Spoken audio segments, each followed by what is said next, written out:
Hello everyone, welcome to APJ Abdul Kalam education centre. আজকে আমরা আলোচনা করব আর্টিকেল 19 সম্পর্কে।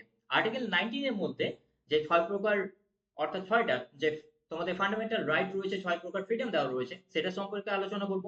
পাশাপাশি এখানে কিছু রেস্ট্রিকশনস রয়েছে। রেস্ট্রিকশন বলতে কি, যে কোন কোন বেসিসে এই যে আমাদের রাইটটা রয়েছে সেটা আমরা এনজয় করতে পারি না, সেটা দেখব। পাশাপাশি সুপ্রিম কোর্টে কিছু গাইডলাইন রয়েছে, কিছু কেস লস রয়েছে। এই কম্প্রিহেন্সিভ ওয়েতে কিন্তু আজকে আমরা আর্টিকেল 19 কভার আপ করার চেষ্টা করব। তো কথা না বাড়িয়ে চলো ক্লাসটা শুরু করা যাক। এবং তার পাশাপাশি তোমাদেরকে আরেকবার আমি বলে রাখি যে এই যে এখানে একটা থাম্বনেল দেখতে পাচ্ছ যে সুপার 30 ব্যাচ, অর্থাৎ আমাদের ব্যাচ সম্পর্কে ডিটেলস একটা ভিডিও আমাদের ইউটিউব চ্যানেলে আপলোড রয়েছে। সেখান থেকেই যারা ভাবছো যে অ্যাডমিশন নেবে, সেখান থেকেই আমাদেরকে সেই ব্যাচটা দেখে কন্ট্যাক্ট করতে পারো। পাশাপাশি নিচে দেখতেই পাচ্ছ যে একটা কন্ট্যাক্ট নাম্বার অলরেডি স্ক্রিনে রয়েছে, সেখানেও তোমরা কন্ট্যাক্ট করে অ্যাডমিশনটা নিয়ে নিতে পারো। পাশাপাশি তোমাদেরকে আরেকটা জিনিস আমি বলে রাখি যে এই যে পলিটি সিরিজ, এটা কাদের জন্য হেল্পফুল? অবভিয়াসলি এটা যে সিবিএলইটি 2026-এর জন্য, তাদের জন্য তো হেল্পফুল। পাশাপাশি ইন্ডিয়াতে যে কোনো এক্সাম যেখানে পলিটি কভার আপ হয়, পলিটি সিলেবাস রয়েছে, তাদের সবার জন্য কিন্তু এই পলিটি সিরিজটা হেল্পফুল হতে চলেছে।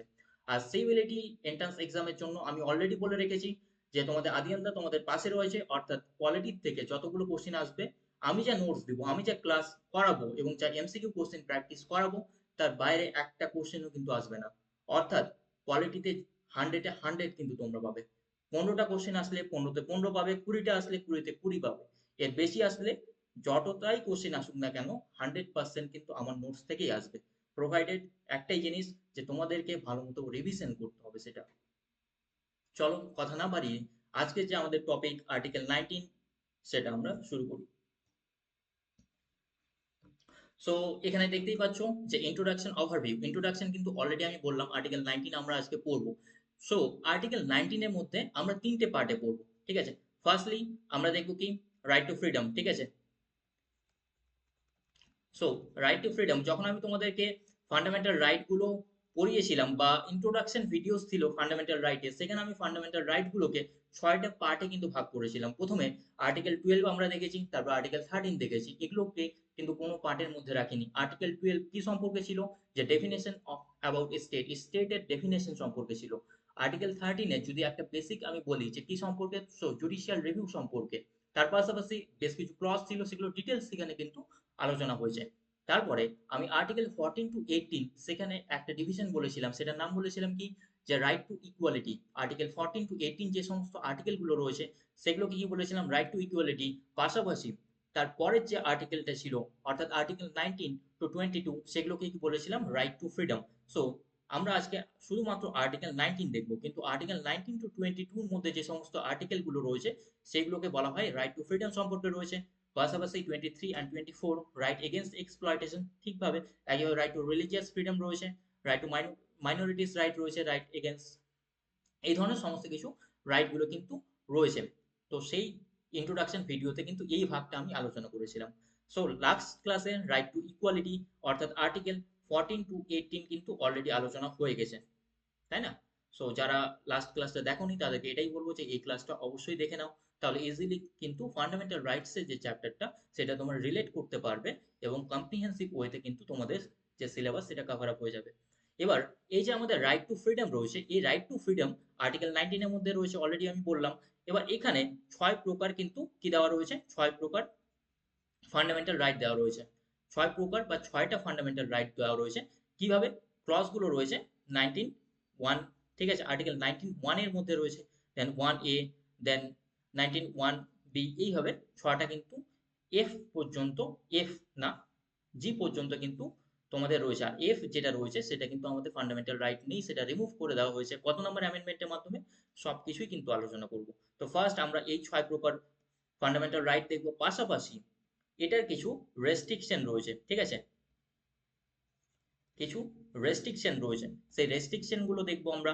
এবং সুপ্রিম কোর্টের কিছু কেস ল রয়েছে, তার উপর বেস করে আমরা কিন্তু এই কম্প্রিহেন্সিভ ওয়েতে সিলেবাসটা অর্থাৎ আর্টিকেল 19টা কিন্তু কভার আপ করবো। তো চলো ফার্স্ট আমাদের যে আর্টিকেল রয়েছে সেটা আমরা ফার্স্টলি দেখে নিই।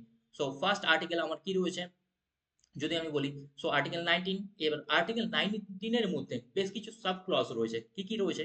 ফার্স্ট যদি বলি, আর্টিকেল 19(1), ঠিক আছে? আর্টিকেল 19 সাব ক্লজ 1 এর মধ্যে কি রয়েছে, যে all the citizen shall have the following freedoms, ঠিক আছে, এখানেই মেনশন রয়েছে, আমি লিখিয়ে দিচ্ছি, all the citizens shall have the following freedoms. সমস্ত সিটিজেন, এখানে একটা টার্ম রয়েছে কি সিটিজেন, সো এটা আমরা মাথায় রাখবো যে আর্টিকেল 19 শুধু কাদের জন্য, শুধুমাত্র সিটিজেনের জন্য, এটা কিন্তু ফরেনারের জন্য অ্যাভেলেবেল নেই, ঠিক আছে, শুধুমাত্র সিটিজেনদের জন্য। All the citizen shall have the following freedoms. এবার শ্যাল হ্যাভ দ্য যখন ফলোয়িং ফ্রিডমস বলেছে, এবার এখানে 6 প্রকার কিন্তু 6 টাইপ অফ যে ফ্রিডম সেটা কিন্তু এক এক করে রয়েছে, ঠিক আছে। এবার আর্টিকেল 19 ক্লজ 1 দেখে নিলাম। এবার 19 ক্লজ 1 সাব ক্লজ এ, বুঝতে পারছো, আর্টিকেল 19 এর মধ্যে 6 প্রকার ফ্রিডম, আর 19 ক্লজ 1 এর মধ্যে 6 প্রকার ফ্রিডম রয়েছে। এবার এই যে 19 ক্লজ 1 এটাকে 6 ভাগে ভাগ করা রয়েছে, এটার আবার সাব ক্লজ রয়েছে 6টা। এবার সেগুলো আমরা এক এক করে তোমাদেরকে আমি লিখিয়ে দিচ্ছি, ঠিক আছে, তাহলে কিন্তু ইজিলি তোমরা বুঝতে পারবে। সো ফার্স্টলি আমরা আর্টিকেল 19 দেখলাম, 19 ক্লজ 1 এটাকে আবার সাব ক্লজ এ, ঠিক আছে, 19 ক্লজ 1 এ, বুঝতে পারছে, বুঝতে পারলে তোমরা তাহলে। এবার 19 ক্লজ 1 এর মধ্যে কি কি রয়েছে সেটা আমরা দেখে নিই। 19 ক্লজ 1 এর মধ্যে কি রয়েছে, যে freedom of speech and expression, এই যে আমি কথা বলছি, ঠিক আছে, এই যে আমি একটা এক্সপ্রেশন দিচ্ছি, সেগুলো কার মধ্যে চলে আসে, সেটা 19 ক্লজ 1 এর মধ্যে চলে আসে। তাহলে ইজিলি আমি, তোমরা কানেক্ট করতে পারবে যদি আমি তোমাদেরকে এটা ল্যাঙ্গুয়েজটা লিখিয়ে দিই। সো এটার কি রয়েছে, freedom of speech and expression, freedom of speech and expression, ঠিক আছে। সো স্পিচ কি, এই যে আমরা বিভিন্নভাবে কথা বলছি, আমি যে তোমাদেরকে পড়াচ্ছি, ঠিক আছে, কথা বলছি, একটা এক্সপ্রেশন দিচ্ছি। আমরা অনেক সময় দেখি সোশ্যাল মিডিয়ায় যে কোনো একটা কিছু হলো, সেটা নিয়ে আমরা রিয়াক্ট করলাম, সেটা নিয়ে অনেকেই আমরা হয়তো লেখালেখি করি, কোনো একটা বিষয় পোস্ট করি, এই বিষয়টা সমস্ত কিছু কিন্তু আমাদের freedom of speech and expression চলে আসছে।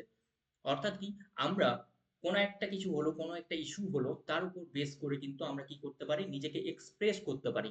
শুধু কি এটার মাধ্যমে এক্সপ্রেস করা, আমরা যে কথা বলছি, ঠিক আছে, এটাই শুধু এক্সপ্রেস করা, কোনো যে পোস্ট দিচ্ছি এটাই শুধু এক্সপ্রেস করা না, এটার বিভিন্ন ধরনের ফর্ম রয়েছে এক্সপ্রেশনের, সেগুলো সুপ্রিম কোর্ট বিভিন্ন জাজমেন্টের মাধ্যমে কিন্তু ফার্দার এক্সপ্লেইন করেছে। আর্টিকেলের যে ডাইমেনশনটা সেটা কিন্তু আরো চওড়া করেছে, আরো বড় করেছে।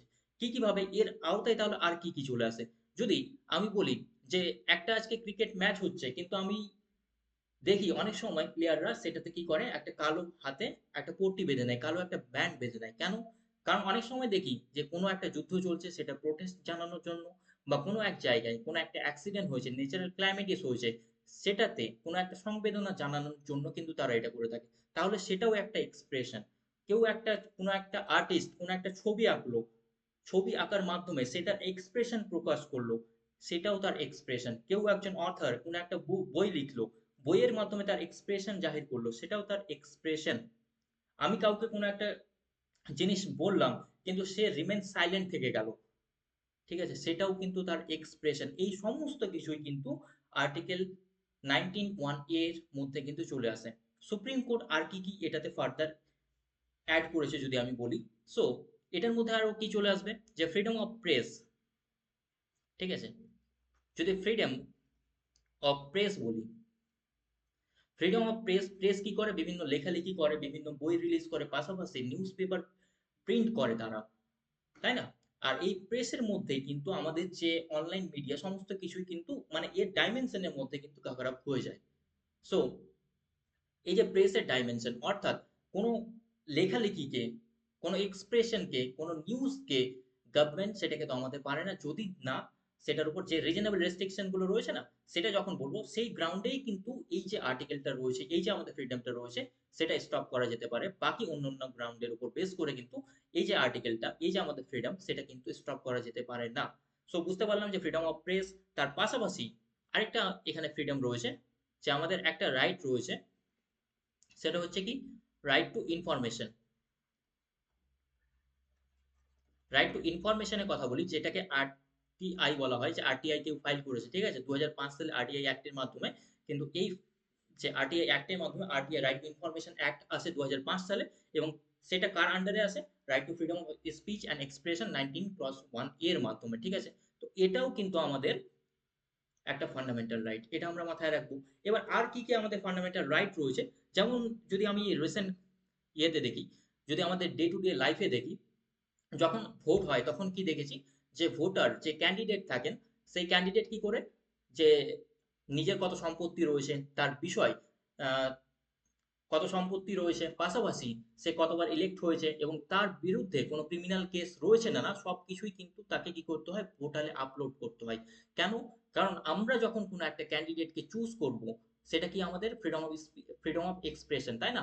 আমরা এক্সপ্রেস সেখানে প্রকাশ করছি, পাশাপাশি কি, যে কার বিরুদ্ধে আমরা, কাকে আমরা, আমাদের মনোনীত প্রার্থী কে হচ্ছে তার বিরুদ্ধে, তার সম্পর্কে জানার কিন্তু আমাদের পুরোপুরি অধিকার রয়েছে। সো এই সমস্ত কিছু কিন্তু আমাদের কার মাধ্যমে চলে আসছে, ফ্রিডম অফ স্পিচ অ্যান্ড এক্সপ্রেশনের মধ্যে চলে আসছে কিন্তু। বুঝতে পারলে? রিসেন্ট যদি একটা কেস ল বলি, যে আমাদের সবাই দেখেছো তোমরা, যে ইলেকটোরাল বন্ড, ঠিক আছে, এটা একটা স্কিম ছিল, ইলেকটোরাল বন্ড স্কিম। এর মাধ্যমে কি হতো, যে পলিটিক্যাল পার্টিগুলো বিভিন্ন কর্পোরেট হাউস থেকে বা বিভিন্ন ইন্ডিপেন্ডেন্ট মেম্বাররা এই স্কিমের মাধ্যমে পলিটিক্যাল পার্টিগুলোকে ফান্ড দিত। কিন্তু এই স্কিমে এটা মেনশন ছিল যে কে কতটা পরিমাণ ফান্ড দিল সেটা কিন্তু রিভিল করা যাবে না। কিন্তু সুপ্রিম কোর্ট এই ইলেকটোরাল বন্ড যে স্কিম, সেটাকে কি করলো, সেটাকে নাল অ্যান্ড হোয়াইট করলো। কেন? কারণ এটার মাধ্যমে আমরা আমাদের যে freedom of speech and expression সেটা ভায়োলেট হচ্ছিল, কত নম্বর আর্টিকেল অনুযায়ী, এটা অনুযায়ী আর্টিকেল 19(1)(a। সেই জন্য এটাকে কিন্তু নাল অ্যান্ড ভয়েড করে দেওয়া হলো। কেন? কারণ আমরা জানি যে কোনো আর্টিকেল বা কোনো একটা ল যেটা ফান্ডামেন্টাল রাইট ভায়োলেট করবে সেটা নাল অ্যান্ড ভয়েড হয়ে যাবে। সেই জন্যই। সো আশা করি তোমরা বুঝতে পারলে, কম্প্রিহেন্সিভ ওয়েতে আমরা বোঝার চেষ্টা করলাম যে আমাদের 19(1) এর মধ্যে যে freedom of speech and expression রয়েছে, এটার ব্রডার ডাইমেনশনটা কি, এটার মিনিংটা কি। এবার এটার উপর কিছু কিন্তু রিজনেবল রেস্ট্রিকশন রয়েছে। রিজনেবল রেস্ট্রিকশন গুলো কি? এবার আর্টিকেল 19(2) সাব ক্লজ 2 এর মধ্যে কিন্তু রিজনেবল রেস্ট্রিকশন গুলো রয়েছে। এখানে 8টা রিজনেবল রেস্ট্রিকশন রয়েছে, সেগুলো কি সেটা আমি লিখে দিচ্ছি। লিখে তোমরা ভালো মতোই বুঝতে পারবে যে এখানে রিজনেবল রেস্ট্রিকশনের কথা কি কি রয়েছে। রিজনেবল রেস্ট্রিকশন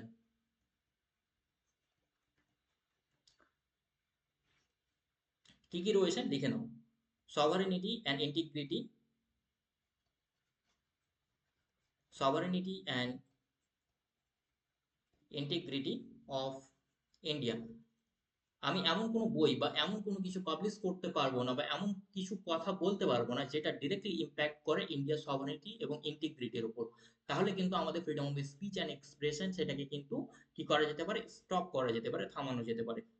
নেক্সট কি রয়েছে, যে সিকিউরিটি, যে সিকিউরিটি অফ ইন্ডিয়া, ইন্ডিয়ার সিকিউরিটি যদি ভায়োলেট হয়ে যায় তাহলে কারো freedom of speech and expression কিন্তু স্টপ করা যেতে পারে। নেক্সট কি রয়েছে, যে public order.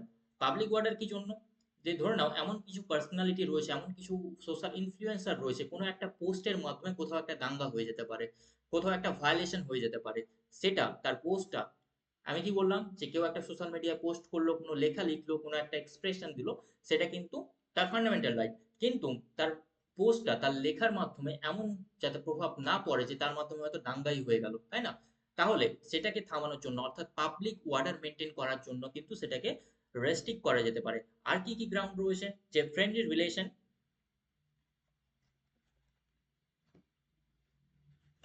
Friendly relation with other country. অর্থাৎ কি, কেউ ধরে নাও কোনো একটা এমন লেখা লিখলো বা পার্শ্ববর্তী কোনো দেশের সম্পর্কে এমন একটা কথা বললো যার মাধ্যমে সেখানকার মানুষের, জনগণের বা সেই রাষ্ট্রের ন্যাশনাল ইন্টারেস্ট হার্ট হয়ে গেল। ধরে নাও বাংলাদেশের সাথে কিছুদিন আগেই যেমন দেখছিলাম যে ভারতের সম্পর্ক খুব একটা ভালো ভালো যাচ্ছে না, বাংলাদেশের নাগরিকের মধ্যে কি হয়েছে, তাদেরকে হয়তো কেউ নেশা ফেশা করিয়ে দিয়েছে বলে আশঙ্কায়, কেন উন্মাদের মতো তারা বিহেভ করছিল আর কি অ্যাকচুয়ালি। তো সেটার জন্য ধরে নাও ইন্ডিয়ার কোনো ব্যক্তি এমন কোনো কিছু লিখলো যার ফলে হয়তো বাংলাদেশের সাথে ইন্ডিয়ার সম্পর্ক খারাপ হয়ে গেল, এটা এটা যাতে না হয় সেই জন্য কি করতে পারে, গভর্নমেন্ট এটাকে রেস্ট্রিক্ট করতে পারে। আর কি কি গ্রাউন্ড রয়েছে, যেমন contempt, of court. Contempt of court বলতে কি, যে কোর্টের কে আমরা কোনো একটা গ্রাউন্ডের উপর ক্রিটিসাইজ করতে পারবো, সেটা কি, যে তার মেরিট বেসিসে যে জাজমেন্টটা হয়তো এরকম আসলে ঠিক হতো, কিন্তু ডাইরেক্ট আমরা যদি কোর্টের এক্সিস্টেন্সিয়াল নিয়ে যদি ডাইরেক্ট ক্রিটিসাইজ করি, যেমন কি কন্টেম্প অফ কোর্টের মধ্যে চলে আসবে সিভিল প্রসিডিং, ক্রিমিনাল প্রসিডিং, অনেক কিছুই রয়েছে, সেটা তোমাদেরকে যখন জুডিশিয়ালি পড়াবো তখন ডিটেলসলি কিন্তু আলোচনা করব। সো কন্টেম্প অফ কোর্ট কিন্তু করা যাবে না। আর কি রয়েছে, ডিফেমেশন রয়েছে। স্যার ডিফেমেশন কি, কোনো একটা ব্যক্তি সম্পর্কে আমি এমন কিছু লেখা লিখবো না বা এমন কিছু বলবো না যাতে সেটা তার যে পার্সোনালিটি, তার যে ব্যক্তিত্ব, সেখানে তার আঘাত, তার চরিত্রের ওপর আমরা কোনো রকম কোনো কিছু কিন্তু করবো না। হ্যাঁ, সে যদি এমন কোনো কাজ করে থাকে, সেটা যদি আমাদের ভ্যালিড এভিডেন্স থাকে তাহলে কিন্তু বলতে পারবো। অনেক সময় আমরা দেখি না যে কাউকে ক্রিটিসাইজ করার জন্য এমন বেসিসে ক্রিটিসাইজ করে দিলাম যার ফলে তার যে ইমেজ, সেটা ইমেজ খারাপ হয়ে গেল, তাহলে কি হবে, সে কিন্তু ডিফেমেশন শুট করতে পারবে আমার এগেনস্ট। এবং এটা যদি করে তাহলে কিন্তু আমার যে freedom of speech and expression, সেটা কিন্তু রেস্ট্রিক্ট হয়ে যাবে। আর এটা লাস্ট একটা জিনিস রয়েছে, সেটা হচ্ছে ইনসাইটমেন্ট। ইনসাইটমেন্ট টু অফেন্সেস, যে আমাদের জানি যে আমাদের আইবি সেল রয়েছে, ইন্টেলিজেন্স ব্যুরোরা রয়েছে, পুলিশ রয়েছে, তাই না? তাদের কাছে এমন কিছু খবর রয়েছে যে এই ব্যক্তিটা এমন কিছু করতে চলেছে যার মাধ্যমে দেশের যে ল অ্যান্ড অর্ডার, সেটার কিন্তু ইম্প্যাক্ট করতে পারে, তাহলে তাকেও তার যে ফ্রিডম অফ স্পিচ এক্সপ্রেশন, সেটা কিন্তু রেস্ট্রিক্ট করা যেতে পারে। এই যে 8টা গ্রাউন্ড রয়েছে, তার উপর বেস করে যে কারো কিন্তু ফ্রিডম স্পিচ অ্যান্ড এক্সপ্রেশন কিন্তু কি করা যেতে পারে, স্টপ করা যেতে পারে। আরেকটা গ্রাউন্ড রয়েছে যে মোরালিটি অ্যান্ড ডিসেন্সি। এই 8টা গ্রাউন্ড কিন্তু আমরা মাথায় রাখবো। এক্সামে কিন্তু চলে আসে যে কোন কোন গ্রাউন্ডের উপর বেস করে freedom of speech and expression কিন্তু কি হয়, যে রক্ষা করা যায় না বা ভায়োলেট করা যায় না। এবার চলো নেক্সট আর্টিকেল রয়েছে কি, আর্টিকেল 19+1 এ আমরা দেখলাম, তাই না? এবার 19+1 সাবক্লস বি, এটা সম্পর্কে আলোচনা করব। সো এটা কি রয়েছে, এটা সম্পর্কে রয়েছে freedom two assemble peacefully without arms. Freedom two assemble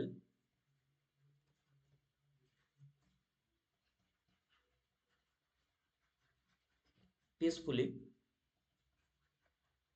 without arms, অর্থাৎ আমরা যে কোনো জায়গায় পিসফুলি, ঠিক আছে, পিসফুলি অ্যাসেম্বল হতে পারবো উইদাউট আর্মস, আমাদের কাছে কোনো ধরনের যাতে আর্মস না থাকে, তাহলে আমরা কিন্তু যে কোনো জায়গায় মিটিং হোক, মিছিলের জন্য হোক, কিন্তু আমরা কি করতে পারবো, জমায়েত হতে পারবো। এটা হচ্ছে আমাদের একটা ফান্ডামেন্টাল রাইট। এবার এটারও কিছু ফ্রিডম, এটার কি রয়েছে, কিছু রেস্ট্রিকশন রয়েছে, কিন্তু তার পাশাপাশি সুপ্রিম কোর্টের কিছু গাইডলাইন রয়েছে বা কিছু ল রয়েছে, যেমন আমাদের রাইট টু প্রোটেস্ট, ঠিক আছে, right two protest, right two protest কিন্তু আমাদের কি ফান্ডামেন্টাল রাইট, যে গভর্নমেন্ট কোনো একটা কিছু আইন নিয়ে আসলো, কোনো একটা ল নিয়ে আসলো, কিন্তু সেটা আমরা মানবো না, বা যে কোনো এক্সিকিউটিভ অর্ডার বা যে কোনো গভর্নমেন্টের বিরুদ্ধে হোক বা কোনো একটা কোম্পানির বিরুদ্ধে হোক বা যে কারোর বিরুদ্ধে হোক, আমরা ধরুন একটা প্রোটেস্ট করছি বা আমাদের কোনো দাবি দেওয়ার জন্য আমরা প্রোটেস্ট করছি, এটা কিন্তু আমাদের ফান্ডামেন্টাল রাইট। কিন্তু পাশাপাশি আমাদেরকে এটাও মাথায় রাখতে হবে যে ফান্ডামেন্টাল রাইট বা যে কোনো রাইট আমরা ততক্ষণই পর্যন্ত এনজয় করতে পারবো যতক্ষণ পর্যন্ত না অন্য কারো ফান্ডামেন্টাল রাইট ভায়োলেট হয়ে যাচ্ছে। অনেক ক্ষেত্রেই আমরা দেখেছি প্রোটেস্টের সময় কি হয়, যে রাস্তা ব্লকেড হয়ে যায়, তাই না? তাহলে তোমরা এটা বলতেই পারো যে রাইট টু প্রোটেস্ট তো আমাদের ফান্ডামেন্টাল রাইট, তাহলে রাস্তা ব্লক করলাম তো এটাতে আবার কি হয়ে গেল? সো আমরা নেক্সট আর্টিকেলগুলোর মধ্যে দেখবো যে আমাদের আরেকটা রাইট রয়েছে, সেটা হচ্ছে right two freedom of movement. অর্থাৎ আমরা যে কোনো জায়গায় ফ্রিলি মুভমেন্ট করতে পারি within the territory of India, ইন্ডিয়ার টেরিটরির মধ্যে। তাহলে কোনো, আমি যখন রাস্তা ব্লকেট করলাম, তাহলে আরেকটা কোনো পার্সনের যে ফ্রিডম অফ মুভমেন্ট, সেটা ভায়োলেট হয়ে গেল।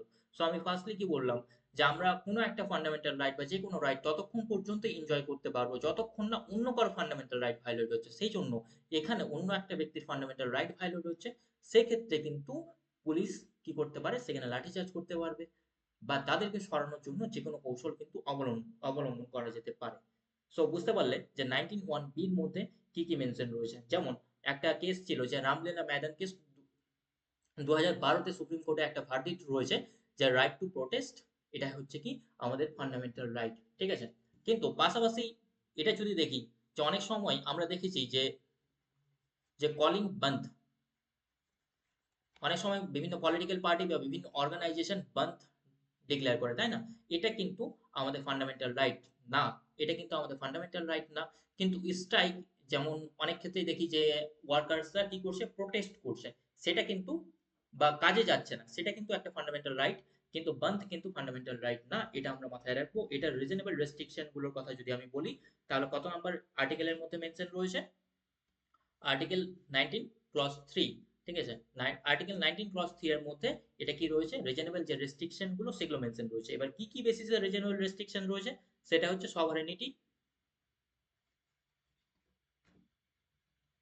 সভারেনিটি অ্যান্ড ইন্টিগ্রিটি অফ ইন্ডিয়া।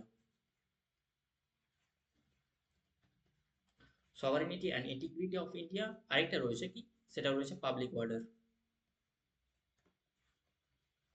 এই বেসিসে কিন্তু ফান্ডামেন্টাল রাইট ভায়োলেশন করা যেতে পারে। এটা হচ্ছে reasonable restriction.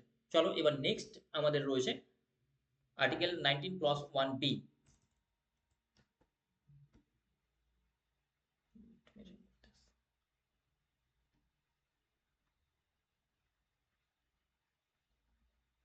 Just a minute. হ্যাঁ, এবার কি রয়েছে 19 ক্লজ 1 সি। 19 ক্লজ 1 সি, আমরা ফার্স্টলি কি দেখলাম, যে right to speech and expression, right to speech and expression, then right to কি দেখলাম, ফ্রিডম অফ অ্যাসেম্বল পিসফুলি। এবার কি দেখবো, যে freedom to form association, freedom to form association and cooperation, freedom to form association and cooperatives. এই যে cooperatives রয়েছে, এটা কিন্তু প্রিভিয়াসলি আমাদের কনস্টিটিউশনের মধ্যে মেনশন ছিল না। এটা 97 যে constitutional amendment act, 97 constitutional amendment act 2011, এটার মাধ্যমে কিন্তু অ্যাড করা হয়, এটা কিন্তু নোট করে নিবে। সো এই আর্টিকেলের মধ্যে কি রয়েছে, যে freedom to form association, association আমরা গঠন করতে পারি এবং কোঅপারেটিভস কিন্তু আমরা গঠন করতে পারি। এক্সাম্পল হিসাবে কি, এক্সাম্পল হিসাবে যদি বলি, বিভিন্ন ধরনের আমাদের এনজিওস রয়েছে, তাই না? আমাদের বিভিন্ন ধরনের ফার্মার্স অ্যাসোসিয়েশন রয়েছে, ওয়ার্কার্স অ্যাসোসিয়েশন রয়েছে, এই সমস্ত কিছু। তার পাশাপাশি আমাদের যে বিভিন্ন ধরনের যে পলিটিক্যাল পার্টি রয়েছে, সেটাও আমাদের এক প্রকার অ্যাসোসিয়েশন। এই সমস্ত কিছুই কিন্তু এই আর্টিকেলের মাধ্যমে, অর্থাৎ কি বিভিন্ন ধরনের অ্যাসোসিয়েশন আমরা গঠন করতে পারি, সেটা কি আমাদের ফান্ডামেন্টাল রাইট। কিন্তু এটার একটা এক্সেপশন রয়েছে, এক্সেপশনটা মাথায় রাখবে। যেমন পুলিশ হলো, ঠিক আছে, আমাদের যে আর্ম ফোর্সেস, তারা কিন্তু কোনো প্রকার অ্যাসোসিয়েশন কিন্তু গঠন করতে পারবে না। কেন? কারণ তারাই যদি কোনো একটা প্রোটেস্টে বসে যায় বা কোনো একটা আন্দোলনের ভাগীদার তারাই যদি হয়ে যায়, তাহলে তাদেরকে থামাবে কে বা দেশকে রক্ষা করবে কে, ল অ্যান্ড অর্ডার মেনটেন করবে কে? সেই জন্যই এটা একটা এক্সেপশন রয়েছে, যে আর্টিকেল 35 যখন আমি দেখবো, তখন কিন্তু তার মধ্যে বেশ কিছু এক্সেপশন রয়েছে, যে আর্ম ফোর্সেস, পুলিশ পার্সোনাল, তারা কিন্তু এই যে ফ্রিডম অফ অ্যাসোসিয়েশন, অর্থাৎ বিভিন্ন ধরনের যে অ্যাসোসিয়েশন, তারা কিন্তু ফর্ম করতে পারবে না। ঠিক আছে, এবার এটার যদি আমি রেস্ট্রিকশন বলি, রেস্ট্রিকশন কত নম্বর আর্টিকেলের মধ্যে রয়েছে? আর্টিকেল 19 ক্লজ 4 এর মধ্যে কিন্তু রেস্ট্রিকশন রয়েছে। কি কি? ঠিক একইভাবে সভারেনিটি, যে সভারেনিটি and integrity of India. Next যদি বলি, যে পাবলিক অর্ডার অ্যান্ড মোরালিটি, এই বেসিসে কিন্তু রেস্ট্রিকশন রয়েছে আন্ডার আর্টিকেল 19 ক্লজ 4। ঠিক আছে, এবার নেক্সট যে আমাদের আর্টিকেল রয়েছে, সেটা আমরা দেখবো। নেক্সট আমাদের কি পার্ট ছিল, আমরা আর্টিকেল 19 ক্লজ সি পর্যন্ত, 19 ক্লজ 1 সি কিন্তু দেখে নিলাম। এবার 19 ক্লজ 1 ডি কিন্তু রয়েছে। আমরা ফার্স্টলি দেখলাম কি, যে right to speech and expression, তাই না? দেন আমরা দেখলাম কি, যে right to assemble peacefully without arms. Then আমরা দেখলাম রাইট টু মুভমেন্ট, তাই না? আমরা ফার্স্টলি কি করলাম, যে আমি একটা স্পিক দিলাম, স্পিক দেওয়ার পরে কি হলো, অনেক জনগণ কিন্তু সেখানে জমায়েত হলো। এবার জমায়েত হওয়ার পরে কি করলাম, আমরা একটা অ্যাসোসিয়েশন গঠন করলাম। এবার অ্যাসোসিয়েশন যখন গঠন হয়ে গেল আমাদের, সেই অ্যাসোসিয়েশনের কার্যক্রম কি হবে, মানে এটা মনে রাখার জন্য বলছি, অ্যাসোসিয়েশনের কার্যক্রম কি হবে, সেটার জন্য বা সেটার প্রচারের জন্য আমরা কি করলাম, বিভিন্ন জায়গায় মুভমেন্ট করলাম, আমাদের যে আইডিওলজি সেটা প্রচারের জন্য, তাই না? সো আর্টিকেল 19 1 ডির মধ্যে আমাদের কি আসবে, freedom two movement within the territory of India, freedom two movement, ঠিক আছে,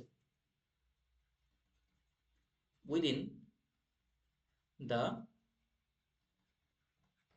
টেরিটরি অফ ইন্ডিয়া, অর্থাৎ আমরা ইন্ডিয়ার টেরিটরির মধ্যে যে কোনো জায়গায় কিন্তু মুভমেন্ট করতে পারি, যে কোনো জায়গায় কিন্তু আমরা যেতে পারি।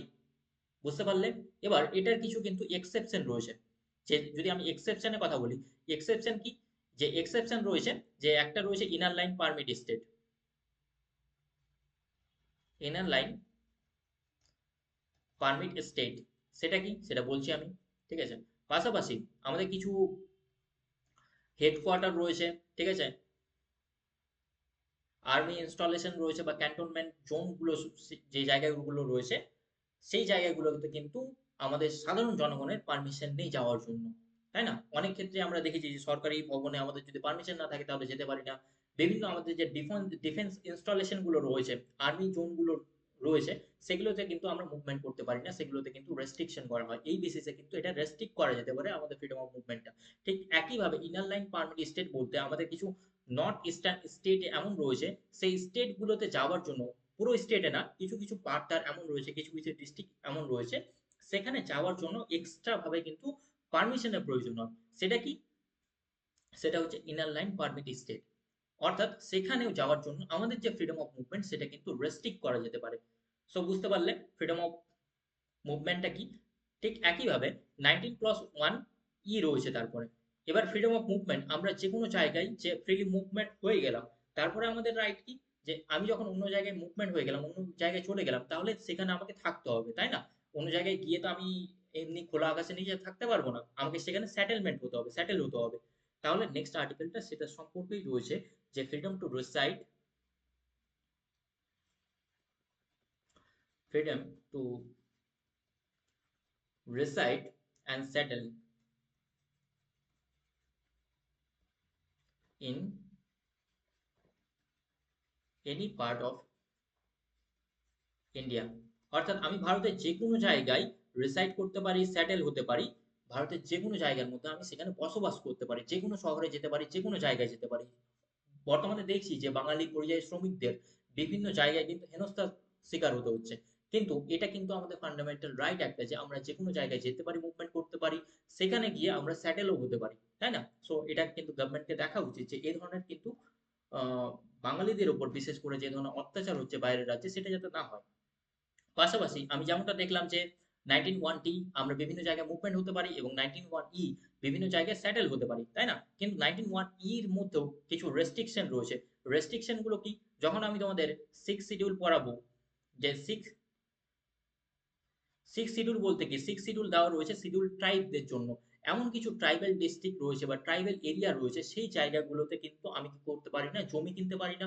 যেমন তোমরা মণিপুর ক্রাইসিস সম্পর্কে যদি দেখে থাকো বা নিউজে শুনে থাকো, সেখানে মাইতি এবং কুকিস ক্রাইসিসের মধ্যেই কিন্তু, কমিউনিটির মধ্যে কিন্তু এই যে কনফ্লিক্টটা হচ্ছিল, সেখানে এই বিষয়টার উপর ডিপেন্ড করে যে কে কার কাছে কত পরিমাণ জমি থাকবে, বা পাহাড়ি যে সমস্ত অঞ্চলগুলো রয়েছে সেটা, যে মেথি কমিউনিটি তারা কি কিনতে পারবে না না, এই যে বিষয়গুলো, এগুলো কিন্তু সিক্স শিডিউলের মধ্যে চলে আসে। সেখানে তোমাদের সিক্স শিডিউলের মধ্যে কিছুদিন আগে আমি একটা পেশা তোমাদেরকে পড়িয়েছিলাম, যে panchayat extension to the schedule area, সেই জায়গাগুলোতে, অর্থাৎ সেখানকার পঞ্চায়েতে ঠিক করবে যে কে জমি কিনতে পারবে শিডিউল এরিয়ার মধ্যে, কে পারবে না। সেখানকার রিসোর্স কন্ট্রোল গুলো কমপ্লিটলি কিন্তু পেশার আন্ডারে হবে।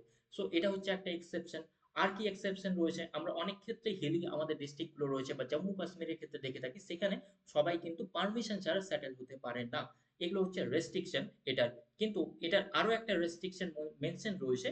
সেটা কোথায় মেনশন রয়েছে যদি বলি, হ্যাঁ, এই যে আমি দুটো রেস্ট্রিকশন বললাম, এই যে restriction inner line permit state এবং সিক্স শিডিউল এরিয়াস, এগুলো 19(5) এর মধ্যে কিন্তু সবগুলো কিন্তু মেনশন রয়েছে। ঠিক আছে? বুঝতে পারলে আশা করি এই যে পাঁচটা ক্লস। এবার লাস্ট এবং ফাইনাল ক্লস রয়েছে আমাদের, কি রয়েছে, যে 19(F) কিন্তু, আচ্ছা এটা রিমুভ করতে দাও, just give me a second.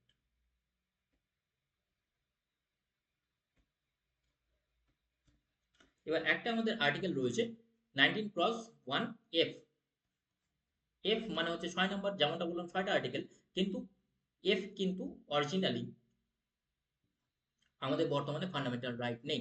এখানে এই রাইটের মধ্যে কি ছিল? এখানে ছিল to to acquire, hold and dispose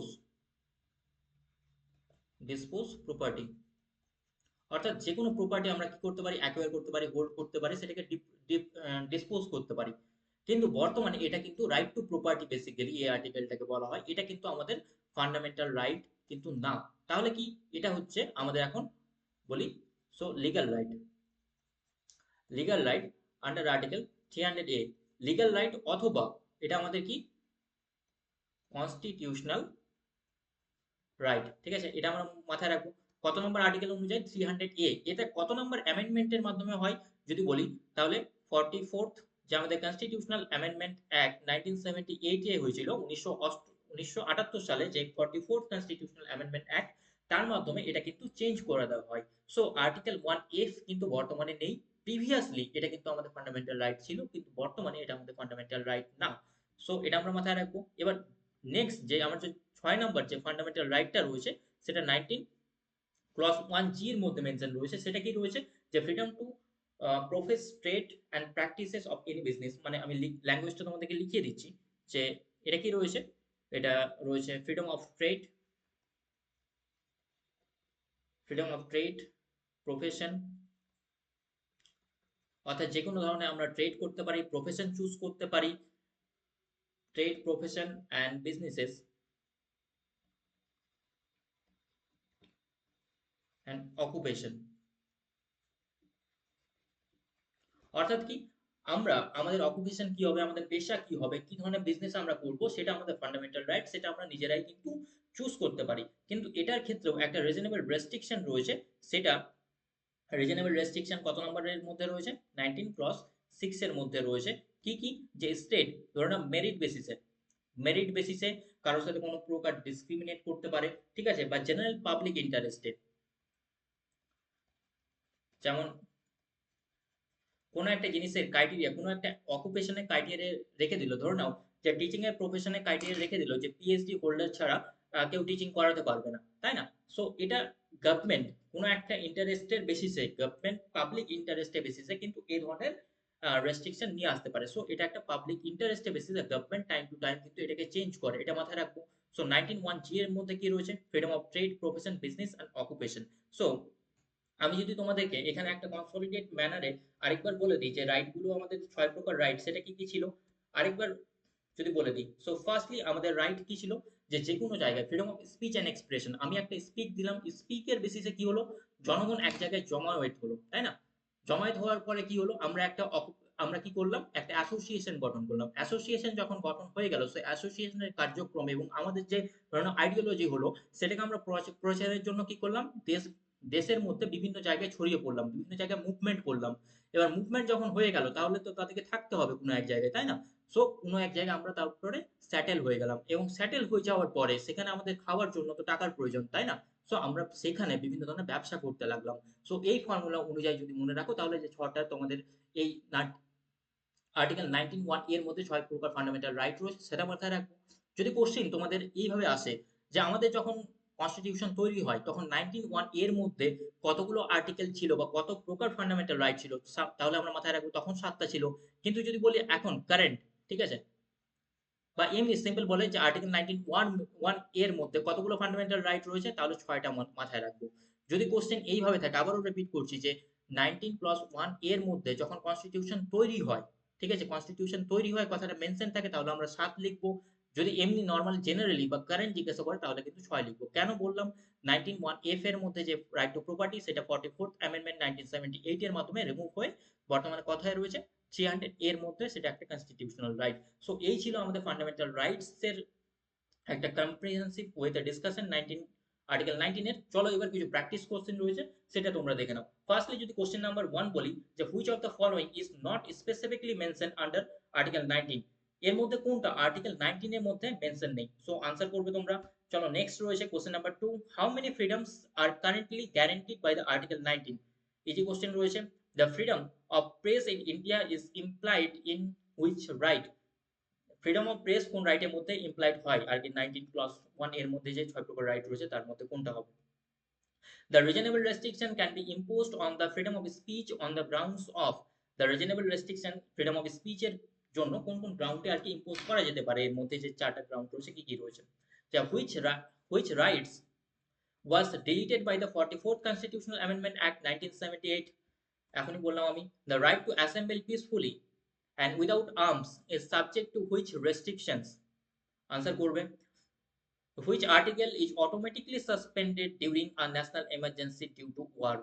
এটা তোমরা অ্যান্সার করবে। আর যদি অ্যান্সার না পারো তাহলে যখন আমি ইমার্জেন্সি প্রভিশন তোমাদেরকে করাবো তখন কিন্তু এটা তোমাদের ডিসকাশন হয়ে যাবে। এবার এই ক্লাস ছিল কিন্তু আজকে এই পর্যন্তই। এখানে আমাদের ওয়েবসাইট কিন্তু অলরেডি রেডি হয়ে গেছে এবং লাইভ রয়েছে apjec.online, apjec.online। তোমরা যদি গুগলে সার্চ করো তাহলে কিন্তু আমাদের যে ওয়েবসাইট সেটা কিন্তু দেখতে পেয়ে যাবে। সেখানে সবকিছু আমাদের কোর্স সম্পর্কে, আমাদের ব্যাচ সম্পর্কে, আমাদের টিম মেম্বার সম্পর্কে, আমাদের কন্ট্যাক্ট ডিটেলস সমস্ত কিছুই কিন্তু সেখানে মেনশন রয়েছে। তোমরা একবার সেটা গো থ্রু করতে পারো। সো ক্লাসটা আজকে এই পর্যন্তই। আবার দেখা হচ্ছে নেক্সট ক্লাসে অন্য কোনো টপিকের উপরে। ক্লাসটা একটু লম্বা হয়ে গেল, কিন্তু কেমন লাগলো অবশ্যই কমেন্টের মাধ্যমে জানাবে। Thank you.